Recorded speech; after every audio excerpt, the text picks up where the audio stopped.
Thanks very much indeed for the opportunity to come and speak with you this afternoon. Sorry that I'm not there physically, but you'll have to make do with the two-dimensional version this afternoon. So, summer school, but not as we know it. Delivering a summer school in the COVID world. 2 years ago, along with our friends from the Dialer Molecule Network, AI4SD, as it was then, and Directed Assembly, we're running the highly successful AI for Reaction Outcome and Synthetic Route Prediction event at Torworth House in Gloucestershire. The approaching concerns about COVID were already having an impact, as we had seen a number of withdrawals from the list of attendees and arrangements had to be made to allow those who couldn't get there to attend in a virtual capacity. At that point, we were beginning to understand the impact that COVID would have upon the program events that were due to happen in the coming months. The Directed Assembly, one of those events, was its summer school, to be held at Cambridge a few months ahead. Before I speak further about summer schools, I'll speak briefly about the Directed Assembly Grand Challenge.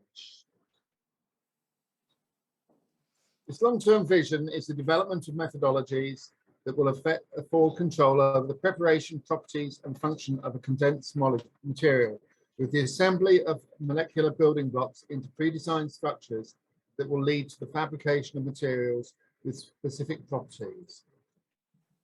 The work will help to explain the understanding of how non-covalent intermolecular interactions compete with or complement each other. This will enable the development of methodologies for controlling assembly and disassembly patterns of condensed matter on length scales ranging from molecular to macro scale. The consequence of this is that understanding property structure relationships will allow fabrication of new materials with functionality by design. The themes and challenges of the network include assembly, disassembly, translation, and scale-up across a wide range of material, reactions, and systems. Over 1,000 members from academia and industry form the network, including almost 300 early career researchers, with a program of events, collaborations, and awards, which has resulted in over £50 million of grants. So back to the threat that COVID brought to the summer school in Cambridge. Very quickly, it became apparent that it wasn't going to happen physically, so we asked the question, could it happen virtually? Okay, you would lose the benefit of physical face-to-face interaction, plus, of course, meeting up in the bar during the evening. But if we waited until that was possible, we could be waiting quite a long time.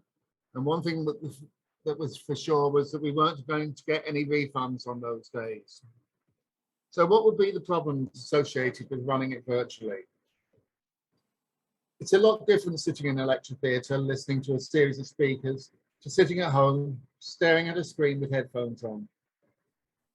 So rather than compact the program into a week, we thought, let's spread it out over a 2-month period, one afternoon a week, with a program of introductions, presentations, and projects.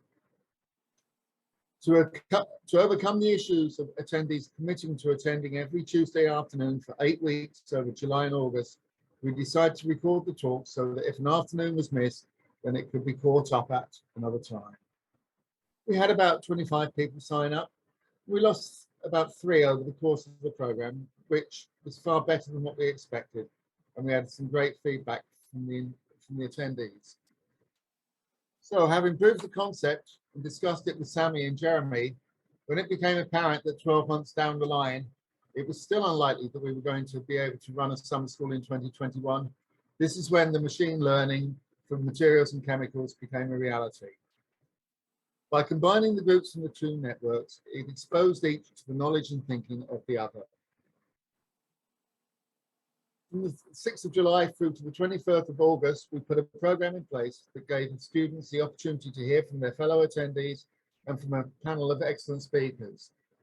We had keynote speakers from both networks. Chick Wilson, on behalf of the Directed Assembly Network, he put himself into a position where he looked ahead, and he'd aged 50 years from where he was at that point in time, and looked backwards about what had happened as a consequence of the work done by the Directed Assembly Network.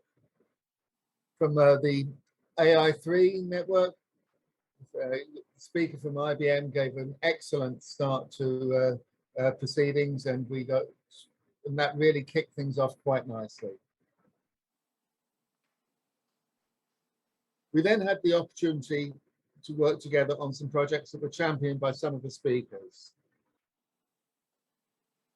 James Thurby and Professor Simon Coles from Keith Butler at STFC, Reinhard Mara at University of Warwick, Kim Jels with Stephen Bennett, who I believe is in the audience today, from Imperial, and from Tim Eason from Cardiff University. We were very fortunate in that we had sponsorship from Deep Matter that allowed us to reward the work of the winning projects with vouchers from a well-known online retailer. At the conclusion of the school, we received some very good feedback from the students, which will be extremely beneficial to future summer schools, be they virtual or be they physical. In conclusion, I'd like to thank Jeremy, Victoria, and especially Sammy for their support and comradeship and hard work in making it happen, as well as the support of Professors Paul Wraithby and Harris Makatsoris from the Directed Assembly Network for their inputs. Thank you for listening.